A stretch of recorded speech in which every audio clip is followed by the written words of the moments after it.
তো জানলার পাশে বসে বসে আমি এটা উপভোগ করতেছি।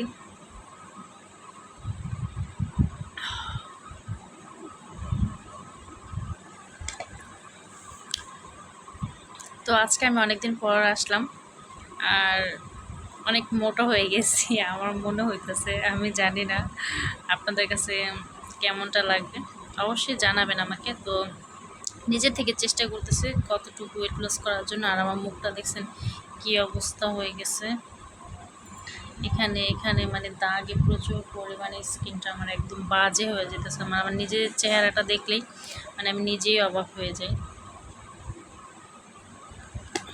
আমি এখানে তো জানলার পাশে বসে আছি, মোহনা বাহিরে বাবা ভাত খেতেছে। ভিডিওটা কেমন লাগলো সবাই জানাবেন।